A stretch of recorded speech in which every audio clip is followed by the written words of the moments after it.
Hi guys, I am here with my favorite fire inspector, Mr. Hammer. How are we doing today? I cannot complain. How are you? I'm doing fine. Thank you so much for joining us. My pleasure. The pleasure's all mine because you always give me such great advice and you always drop gems because I did not know real trees needed to be watered. Maybe you guys did, but I did not. I always had artificial trees. Yeah. Yeah, so growing up, if you had an artificial tree, and a lot of people are going to natural trees, and so it's important to have a good tree stand that holds water, to trim the tree 1 or 2 inches once we get it home, to get it to the fresh wood on the trunk so that it can actually absorb water. And keeping it watered, keeping that, it's a daily process, just depends on even the atmosphere, if it's humid or not, to keep that tree watered. So they're a big fire hazard if you don't use water with that regularly. Yeah, so talk about how flammable the real trees are compared to an artificial tree. So real trees, again, watering them will reduce the risk of fire greatly. It'll slow down a fire greatly if there's moisture in the needles and the branches. An unwatered tree can be fully engulfed within 5 to 7 seconds, making it very dangerous and nearly impossible to egress from the home, depending on where this tree is located.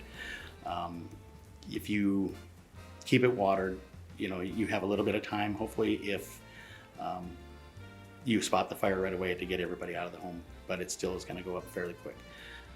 Which brings me to the placement of the tree, where we don't want to have the tree blocking any exits, and keep it close to outlets if possible. And definitely at night we want to unplug it so there's nothing lit or going after we go to bed at night. Perfect. And with the outlets, what's the best way to keep your tree lit regarding like extension cords and things of that sort? If we can avoid extension cords, that's the best way to do it. Extension cords can be dangerous. You become the weakest link in an electrical chain from the breaker box to the outlet to the extension cord to the lights on the tree, and could be a place where the cord could run into something that is actually ignitable or combustible and cause a fire that way. And I know a lot of people like to cover the cords because they're unsightly, and that's a big no-no because those cords are meant to dissipate heat, and so they aren't able to do that if they're covered with any kind of a area rug or tape or anything like that. So it's best to keep them out in the open. Mm-hmm. And speaking of the real trees, what's the best way to dispose of them? So speaking for Minot, and other communities would have to check with their own communities on how they do that. But for Minot, you can set your live tree out on your boulevard, and the sanitation service will come by and grab that tree. Where the yard waste collection sites are in town, they will have roll-off dumpsters that are there for collecting Christmas trees at Christmas time. So you can put them in there, or you can just haul it out to the landfill yourself.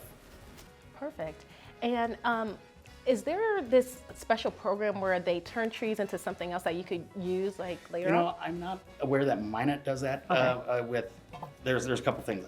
Let me back up. Minot does grind the trees down to make a mulch that citizens can pick up for free to use in flower beds or anything like that. There is another program where they use the Christmas trees in the lakes to make kind of an artificial reef type area for fish to have some habitat and safety. Wow. So I don't know if they're still doing that program or not. Wow, that's really cool. Yes.